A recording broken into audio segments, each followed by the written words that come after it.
রাজ্যে ক্ষমতাহীন মমতা বন্দ্যোপাধ্যায় আর রাজ্যের মানুষের কাছে যেন চক্ষুশূল হয়ে পড়েছে তৃণমূল কংগ্রেস। তৃণমূল নেতাদের দেখে চোর চোর স্লোগান আর ডিম থেরাপি প্রমাণ করে দিচ্ছে সাধারণ মানুষের ক্ষোভ কতটা।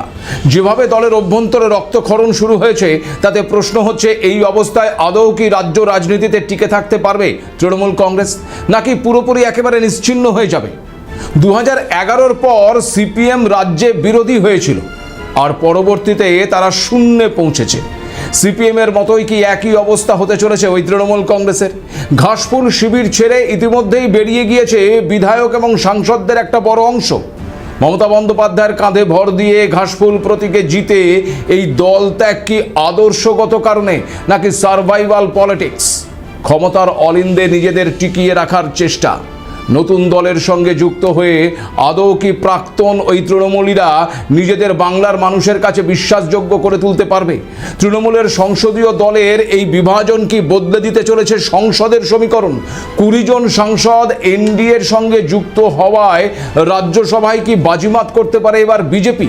নমস্কার, আপনারা দেখতে শুরু করে দিয়েছেন এডিটার্স ডায়েরি। আমি ভাস্কর দত্ত আপনাদের আরও একটি নতুন এপিসোডে স্বাগত জানাই। 15 বছরের রাজত্বের অবসান হয়েছে। সময়ের নিয়মে কেউই কিন্তু সারা জীবন এক জায়গায় অবস্থান করে না। 34 বছর শাসনের পর এ বাংলা থেকে বামেদেরও সরে যেতে হয়েছিল। যারা বামেদের সরিয়ে ক্ষমতায় এসেছিল 15 বছর পর তারাও এখন আর ক্ষমতায় নেই। কিন্তু প্রশ্নটা ক্ষমতায় থাকা বা না থাকা নয়। এই মুহূর্তে তৃণমূল কংগ্রেসের কাছে সবচেয়ে বড় প্রশ্ন হয়ে দাঁড়িয়েছে বাংলার রাজনীতিতে তাদের টিকে থাকাটা। কারণ পরাজয়ের পর যে কোনো রাজনৈতিক দলেই ভাটার টান লক্ষ্য করা যায়, কিন্তু তৃণমূলের কাছে সেটা যেন ভূমিকম্পে পরিণত হয়েছে। আর যার জেরে একেবারে তাসের ঘরের মতন ভেঙে পড়ছে গোটা দলটা। গোটা বিষয়টির দিকে যদি তাকায় তাহলে দুটো দিক রয়েছে। দেখুন, তৃণমূল কংগ্রেসের শুধু যে নির্বাচনে পরাজিত হয়েছে এমনটা কিন্তু নয়। পরাজয়ের পাশাপাশি রাজ্যের অধিকাংশ আম জনতার কাছেই কেমন যেন চক্ষুশূল হয়ে উঠেছে এই তৃণমূল। ঘাসফুল নেতাদের দেখে যেভাবে বিভিন্ন জায়গায় চোর চোর স্লোগান দেওয়া হচ্ছে আর তৃণমূলীদের দিকে যেভাবে ধেয়ে আসছে ডিম, তাতে কিন্তু এটাই প্রমাণ করছে যে তৃণমূল নেতাদের প্রতি সাধারণ মানুষের ক্ষোভ কতটা। তবে এর মানে এই নয় আমরাও এই ডিম ছোড়ার ঘটনা বা ডিম থেরাপিকে সমর্থন করছি, তা কিন্তু একেবারেই নয়। কিন্তু এটাও না বললে নয় যে সাধারণ মানুষের ক্ষোভের পাড়া কতটা চড়লে এই পরিস্থিতি তৈরি হতে পারে সেটাও কিন্তু ভেবে দেখার প্রয়োজন রয়েছে। আর এটা একদিনে হঠাৎ করে তৈরি হয়নি, সেটাও সবার জানা। এক কথায় বলতে গেলে তৃণমূল কংগ্রেসের নেতারা রাজ্যের মানুষের আস্থা বিশ্বাস সব হারিয়েছে। আবার অন্যদিকে দলের অভ্যন্তরে রক্তক্ষরণ শুরু হয়েছে। রোজ একটু একটু করে ভাঙছে রাজনৈতিক দলটা। আর সে কারণেই প্রশ্ন হচ্ছে, আদৌ রাজ্য রাজনীতিতে কি টিকে থাকতে পারবে এই তৃণমূল কংগ্রেস, নাকি পুরোপুরি নিশ্চিহ্ন হয়ে যাবে? দেখুন, গোটা বিষয়টা এক্ষেত্রে এক কথায় বলাটা কিন্তু খুব কঠিন। মমতা বন্দ্যোপাধ্যায়, যার ওপর বাংলার মানুষ শুধু বিশ্বাস করেছিল তা নয়, বাম আমলের চরম অরাজকতা সন্ত্রাস থেকে মমতা বন্দ্যোপাধ্যায় এই রাজ্যটাকে উদ্ধার করবে বলেই আশা করেছিল বাংলার মানুষ। কিন্তু আজ দেখা যাচ্ছে মমতা বন্দ্যোপাধ্যায় তাতে সম্পূর্ণ ফেল করেছেন। মুখ্যমন্ত্রী এবং শাসক দলের নেত্রী হিসেবে মমতা বন্দ্যোপাধ্যায়ের কত নম্বর পাওয়া উচিত তা আপনারাই ঠিক করবেন। আমি শুধু বলবো, দলের নেত্রী হিসেবে আজ তৃণমূলের যে পরিস্থিতি তার দায় কিন্তু তাকেই নিতে হবে। অন্যের ওপর দায় চাপিয়ে দিয়ে পরিস্থিতি সামাল দেওয়ার চেষ্টা করলে তা আরও একটি ভুল সিদ্ধান্ত হবে। কিন্তু মমতা বন্দ্যোপাধ্যায় কি তা আদৌ করবেন? কারণ প্রথমত তিনি হেরে গিয়েও মুখ্যমন্ত্রী পদ থেকে পদত্যাগ করতে অস্বীকার করেছেন, আবার হারটাকেও এখনো পর্যন্ত স্বীকার করেননি। আর এবার একেবারে হাইকোর্টে গিয়ে ভবানীপুর আসনে মুখ্যমন্ত্রী শুভেন্দু অধিকারীর জয়কে চ্যালেঞ্জ করে রীতিমতো হলফনামা দাখিল করেছেন মমতা বন্দ্যোপাধ্যায়। ভবানীপুর কেন্দ্রে শুভেন্দু অধিকারীর কাছে 15,000-এরও বেশি ভোটে হেরেছেন মমতা বন্দ্যোপাধ্যায়। এর আগে 2021 সালে নন্দীগ্রামেও শুভেন্দু অধিকারীর কাছে হেরে নির্বাচনী ফলাফলকে চ্যালেঞ্জ করে ইলেকশন পিটিশন দাখিল করেছিলেন মমতা। সেই মামলা এখনও বিচারাধীন। আবার সেই একই পথে হাঁটলেন তিনি। আদালতে যাওয়ার অধিকার অবশ্যই তার রয়েছে, কিন্তু তাতে কি তৃণমূল কংগ্রেসের ভাবমূর্তির কোনো পরিবর্তন হবে? ঘুরে দাঁড়াতে পারবে তারা? দেখুন, 2011 সালে যখন সিপিএম হেরে গিয়েছিল তখন অনেকেই মনে করেছিল বিরোধী হিসেবে সিপিএম একটি শক্তিশালী দল হিসেবে পরিগণিত হবে। আন্দোলনের জেরে মমতা বন্দ্যোপাধ্যায়ের সরকারকে ভীষণভাবে বেগ দেবে বিরোধী সিপিএম। এই ধারণার একটা কারণ ছিল ওই 70 দশকের সিপিএমের আন্দোলনের খতিয়ান।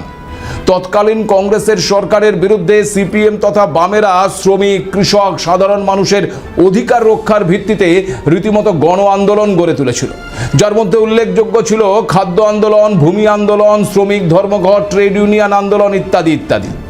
খুব স্বাভাবিকভাবেই সেই সিপিএম যখন আবার বিরোধী আসনে, তখন আবার সেই ধরনের আন্দোলন হবে বলেই অনেকে কিন্তু মনে করেছিলেন। কিন্তু একটি রেজিমেন্ট ভিত্তিক দল হওয়া সত্ত্বেও সিপিএম কিন্তু ওই 2011-র পর আর সেভাবে কোনো আন্দোলন গড়ে তুলতে পারেনি। প্রচেষ্টা তারা করেনি এমনটা নয়, আসলে 34 বছরের পর সিপিএমের কোনো কথাতেই আর বিশ্বাস করেনি বাংলার মানুষ, যার জেরে একটি সুসংগঠিত দল হওয়া সত্ত্বেও বাংলার বুকে শূন্যে পৌঁছে যায় সিপিএম। তৃণমূল কখনোই ওই সিপিএমের মতন কিন্তু ক্যাডার ভিত্তিক দল নয়। দলটির কোনো আদর্শ বা পন্থা অবলম্বন করেও চলে না, ফলে যা হওয়ার তাই হয়েছে। রোজ একটু একটু করে ওই টুকরো টুকরো হয়ে যাচ্ছে তৃণমূল কংগ্রেস। আর মমতা বন্দ্যোপাধ্যায় বুঝতে পারছেন কাদের নিয়ে তিনি দল তৈরি করেছিলেন, কাদের নিয়ে তিনি এতদিন চলছিলেন।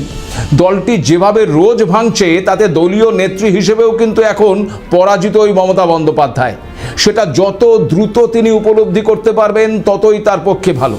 কারণ একটা রেজিমেন্ট ক্যাডার ভিত্তিক দল এবং একটি নীতি আদর্শের ওপর দাঁড়িয়ে থাকা ওই সিপিএম যখন 2011-র পর গত 15 বছরে বাংলার মানুষের মনে আস্থা ফিরিয়ে আনতে পারেনি, তখন নীতিহীন, আদর্শহীন তৃণমূল কংগ্রেসের ওপর বাংলার মানুষ আগামীতে ফের একবার বিশ্বাস করবে, সেটা কিন্তু এই মুহূর্তে ভাবাটা অবিশ্বাস্য এবং একটি অসম্ভব বিষয়। যেভাবে বিধায়ক এবং সংসদীয় দল ভেঙে গেছে, তাতে আগামী দিনে দলটি আদৌ টিকে থাকবে কিনা সেটাই এখন সবচেয়ে বড় প্রশ্ন। তর্কের খাতিরে যদি আমি ধরে নিই যে তৃণমূল বিধায়ক দল বা ওই সংসদীয় দল ভেঙেছে, তো কি হয়েছে? দলের নিচুতলার কর্মী সমর্থকরা তো রয়েছে, তারাই এই দলটাকে টিকিয়ে রাখবে। তাহলেও প্রশ্ন হচ্ছে, যেভাবে তৃণমূলের নেতা কর্মী বা প্রাক্তন মন্ত্রীরা রাস্তায় বের হলে ওই চোর চোর স্লোগান শুনছেন আর তাদের দিকে ধেয়ে আসছে ডিম, তাতে নিচুতলার কর্মীরা আদৌ নতুন করে তৃণমূলের ঝান্ডা ধরার সাহস দেখাবে কিনা তা নিয়েও কিন্তু প্রশ্ন থেকে যাচ্ছে। দেখুন না, এই মুহূর্তে তৃণমূলের নিচুতলায় দুটো ভাগ কিন্তু লক্ষ্য করা যাচ্ছে। এক পক্ষ যারা দল থেকে বেরিয়ে যাচ্ছে, আর দ্বিতীয় পক্ষ যারা নিজ নিজ এলাকায় একেবারে চুপ করে গেছে অথবা খড়কুটো ধরে বেঁচে থাকার চেষ্টা চালিয়ে যাচ্ছে। এরা কেউই ওই দলের সংগঠনের দিকে যে আর নজর দেবে না তা পরিষ্কার। আর কোন মুখেই বা এরা মানুষের সামনে দাঁড়াবে বলুন তো? গত 15 বছরে এরা যা করেছে তা বাংলার মানুষ জানে। আর এখন এদের দলীয় দপ্তর, ওয়ার্ড অফিস, বাড়ি থেকে যা যা জিনিসপত্র বেরিয়ে আসছে তাতে তো লজ্জায় মুখ দেখানোর জায়গা নেই। আচ্ছা, একটা ওয়ার্ড অফিসে খাট, ঝাঁচকচকে মেকআপ রুম, গাদা গাদা কন্ডোমের প্যাকেট, গর্ভনিরোধক কি করছে বলুন তো? তৃণমূলের একাধিক কেলেঙ্কারির মধ্যে এই কন্ডোম কেলেঙ্কারিটাও কি একটা বড় কেলেঙ্কারি নয় তো? সেদিন একজন আমায় বলছিলেন তৃণমূল কি কি অপকর্ম করেছে, এটা কোনো প্রশ্নই নয়, বরং প্রশ্নটা হওয়া উচিত তৃণমূল কি কি অপকর্ম বা চুরি করেনি সেটা বলুন। আর পরিস্থিতি বুঝে এখন অনেকেই গা বাঁচাতে চাইছে। ঘাসফুল শিবির ছেড়ে ইতিমধ্যেই বেরিয়ে গেছে বিধায়ক এবং সংসদদের একটা বড় অংশ। মমতা বন্দ্যোপাধ্যায়ের কাঁধে ভর দিয়ে ঘাসফুল প্রতীকে জেতার পর এই দল ত্যাগ কি শুধুমাত্র ওই আদর্শগত কারণে, নাকি সার্ভাইভাল পলিটিক্স? ক্ষমতার অলিন্দে নিজেদের টিকিয়ে রাখার চেষ্টা। নতুন দলের সঙ্গে যুক্ত হয়ে আদৌ কি প্রাক্তন তৃণমূলীরা নিজেদের বাংলার মানুষের কাছে আবার বিশ্বাসযোগ্য করে তুলতে পারবে? তৃণমূলের সংসদীয় দলের এই বিভাজন কি বদলে দিতে চলেছে সংসদের সমীকরণ? 20 জন সাংসদ এনডিএর সঙ্গে যুক্ত হওয়ায় রাজ্যসভায় কি বাজিমাত করতে পারে এবার বিজেপি? 11ই জুন থেকে 16ই জুন এই 6 দিনে 4 বার তদন্তকারী অফিসারদের মুখোমুখি হয়েছেন তৃণমূলের সর্বভারতীয় সাধারণ সম্পাদক ওই অভিষেক বন্দ্যোপাধ্যায়। 11ই জুন এবং 14ই জুন ভবানী ভবনে সিআইডির জেরার মুখে, এরপর 15ই জুন সিজিও কমপ্লেক্সে ইডির জেরার মুখে, আবার 16ই জুন সিআইডির জেরার মুখে। অর্থাৎ 14, 15, 16 পরপর 3 দিন টানা জেরার মুখে পড়েছেন ওই অভিষেক। অভিযোগের খতিয়ান দিন দিন বেড়েই চলেছে। কয়লা পাচার, নিয়োগ দুর্নীতি থেকে সই জাল, উস্কানিমূলক মন্তব্যের অভিযোগের পর এবার নতুন সংযোজন মাটি চুরি। হ্যাঁ, ঠিক শুনেছেন, মাটি চুরি। ওই যে আগে বললাম তৃণমূলের বিরুদ্ধে কি চুরির অভিযোগ রয়েছে সেটা বড় বিষয় নয়, কি চুরির অভিযোগ নেই সেটাই সবচেয়ে বড় বিষয়। বিষ্ণুপুর বিধানসভার মধ্যে ঠাকুরপুকুর মহেশতলা এলাকার সরকারি জমি থেকে কয়েকশো কোটি টাকার মাটি চুরির অভিযোগ দায়ের করা হয়েছে ওই অভিষেক বন্দ্যোপাধ্যায় এবং তার সহযোগীদের বিরুদ্ধে। বুঝুন তাহলে, এরপর মহাকাশ চুরির অভিযোগও কেউ করবে কিনা আমার জানা নেই। একদিকে চুরির পর চুরি, দুর্নীতির পর দুর্নীতির অভিযোগ, রাস্তায় বের হলে খেতে হচ্ছে ডিম, বাদ যাচ্ছেন না কুণাল ঘোষের মতন মানুষও। খোদ কালীঘাটে মমতা বন্দ্যোপাধ্যায়ের বাড়ির কাছেই কুণাল ঘোষকে লক্ষ্য করে ডিম ছোড়ার ছবি রীতিমতো ভাইরাল হয়ে গেছে। যদিও আপনাদেরকে এখানে জানিয়ে রাখি, এই ঘটনায় কিন্তু একজনকে পুলিশ গ্রেপ্তার করেছে এবং আরেকজনকে খোঁজ করছে। সুতরাং সাবধান, ডিম ছোড়াটা কিন্তু বন্ধ করুন। এটা কখনোই এই বাংলার সংস্কৃতি হতে পারে না। আর এই ডিম ছোড়ার ফলে বাজারেও নাকি শুনছি ডিমের দাম বেড়ে যাচ্ছে। সব ডিম যদি ছুঁড়ে দেয় তবে মানুষ খাবে কি বলুন তো? যাই হোক, এই চুরি দুর্নীতি নাকি দায় নিতে রাজি নয় এখন ওই তৃণমূলের একটা অংশ। মূলত যারা মমতা বন্দ্যোপাধ্যায়ের অনুপ্রেরণায় এতদিন খেয়ে পড়ে বেঁচেছিলেন, মমতা বন্দ্যোপাধ্যায়কে সামনে রেখে ওই ঘাসফুল চিহ্ন নিয়ে ভোটে দাঁড়িয়ে জিতেছেন, তাদের অনেকেই এখন আর দলের সঙ্গে সম্পর্ক রাখতে চাইছেন না, যার ফলে ভেঙে গেছে তৃণমূলের বিধায়ক দল, এমনকি ভেঙে গেছে সংসদীয় দলটিও। যারা এই দল ত্যাগ করে বেরিয়ে এসে অন্য একটি অজানা দলের সঙ্গে যুক্ত হয়ে গেছেন, তাদের এই অবস্থানের কারণটা কি? আদর্শগত কারণে তারা মমতা বন্দ্যোপাধ্যায়ের সঙ্গ ছাড়লেন, নাকি সার্ভাইভাল পলিটিক্স? দেখুন, যদি তারা দাবি করেন যে তৃণমূল কংগ্রেসের নেতাদের বিরুদ্ধে যে পাহাড় প্রমাণ দুর্নীতির অভিযোগ উঠছে তা তারা কিছুই জানতেন না, তাই এই দায় তাদের নয় এবং সে কারণেই তারা ওই তৃণমূলের সঙ্গে আর থাকবেন না, তবে তাদের এই দাবি কতটা গ্রহণযোগ্য তা আপনারাই বিচার করবেন। কিন্তু প্রশ্ন হচ্ছে, দলে থাকা অবস্থায় সব রকম সুবিধা গ্রহণ করলেন, আর দল যখন বিপদে পড়লো তখন পিঠ বাঁচাতে দল ছেড়ে বেরিয়ে যাওয়াটা কি ধরনের রাজনীতি? যদি আদর্শের কথাই বলা হয় তাহলে এতদিন এত অভিযোগ তো প্রকাশ্যেই উঠেছে, তখন কেন আপনাদের বিবেক জাগ্রত হলো না? তখন কেন দল থেকে বেরিয়ে বিদ্রোহ প্রকাশ করেননি? তবে আদর্শ, নীতি এসবই একটি ফেক বিষয়। আসল হলো ওই রাজনীতির অলিন্দে, ক্ষমতার অলিন্দে টিকে থাকা, মানে ওই সার্ভাইভাল পলিটিক্স।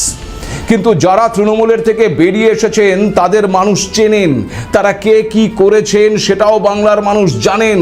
তাই নতুন দল কিংবা অপরিচিত একটি দলের সঙ্গে নিজেদেরকে যুক্ত করে এই প্রাক্তন তৃণমূলীরা নিজেদের কি ওই বাংলার মানুষের কাছে ফের একবার বিশ্বাসযোগ্য করে তুলতে পারবেন? যারা এতদিন মমতা বন্দ্যোপাধ্যায়ের অনুপ্রেরণায় চলেছেন তারা মানুষকে কি বোঝাবেন? তাদের এই সিদ্ধান্ত ভুল ছিল। তারা কেউ বলছেন তারা নাকি সরকারের সঙ্গে মিলে কাজ করতে চান, তা এতদিন কাজ করেননি কেন? যদি বলেন এতদিন কাজ করতে পারেননি, তবে কেন পারেননি তাও তো পরিষ্কার করে বলতে হবে। এতদিন আপনারা বলে এলেন কেন্দ্রীয় বঞ্চনার কথা, তৃণমূলে থাকাকালীন কেন্দ্রের বিরুদ্ধে অভিযোগ করে এলেন, আর এখন আবার বলছেন সেই কেন্দ্রের সঙ্গে কাঁধে কাঁধ মিলিয়ে কাজ করবেন। তা এটা এতদিন করলেন না কেন? কেন্দ্র তো কখনোই আপনাদের বারণ করেনি। কেন্দ্র তো সবসময় বাংলার উন্নয়নের জন্য এগিয়ে এসেছে। আয়ুষ্মান ভারত সহ কেন্দ্রীয় প্রকল্পগুলোকে যখন এই রাজ্যে আটকে দেওয়া হয়েছিল, তখন একজন সাংসদ হয়ে কেন তার প্রতিবাদ আপনারা করলেন না? ও তখন বললে সেটা দল বিরোধী হয়ে যেত মনে হয়, আর এখন দল ক্ষমতায় নেই তাই দল বিরোধী মন্তব্যও করা যায়, দল থেকে বেরিয়েও আসা যায়, তাই কি? প্রশ্নের উত্তরটা কিন্তু আপনারাই দেবেন। তবে ইতিহাস বলছে মূল স্রোত থেকে বেরিয়ে এসে রাজনীতিতে প্রথম দিকে গুরুত্ব পাওয়া গেলেও শেষ পর্যন্ত কিন্তু সাইডলাইন হয়ে যাবার একটা উদাহরণ রয়েছে। 1986 সালে ভারতীয় জাতীয় কংগ্রেস থেকে বহিষ্কৃত হবার পর প্রাক্তন রাষ্ট্রপতি প্রণব মুখোপাধ্যায় রাষ্ট্রীয় সমাজবাদী কংগ্রেস নামে একটি নতুন রাজনৈতিক দল গঠন করেছিলেন, কিন্তু তাতে সফলতা লাভ করেননি। শেষ পর্যন্ত 1989 সালে আবার মূল কংগ্রেসেই ফিরে যান তিনি। এক্ষেত্রে যারা তৃণমূল কংগ্রেস থেকে বেরিয়ে এসেছে তাদের মধ্যে কে প্রধান মুখ হবে তা নিয়ে যেমন বিতর্ক রয়েছে, তেমন আবার তাদের গ্রহণযোগ্যতা নিয়েও প্রশ্ন রয়েছে। কারণ এরা নিজের কারিশমায় ভোটে জেতার কতটা ক্ষমতা রাখে তা কিন্তু এখনো পরীক্ষিত নয়। তবে তৃণমূলের সংসদীয় দলের ভাঙনে বিজেপির বেশ কিছুটা ফায়দা হবে বলেই কিন্তু মনে করছে রাজনৈতিক বিশ্লেষক মহল। কারণ বিজেপির কাছে আগামী 2029-এর লোকসভা নির্বাচনের আগে বেশ কিছু বিল পাশ করানোটা একটা বড় চ্যালেঞ্জ, যার মধ্যে যেমন রয়েছে ডিলিমিটেশন বিল, তেমন রয়েছে এক দেশ এক ভোট বিল। এই বিল পাশের ক্ষেত্রে 2/3 সমর্থন প্রয়োজন, যা ওই বিজেপির কাছে কিন্তু নেই। সেক্ষেত্রে প্রায় 20 জন বিদ্রোহী এই তৃণমূল সাংসদের সমর্থন তাদের কিন্তু হাতটাকে আরো শক্ত করবে বলেই মনে করা হচ্ছে।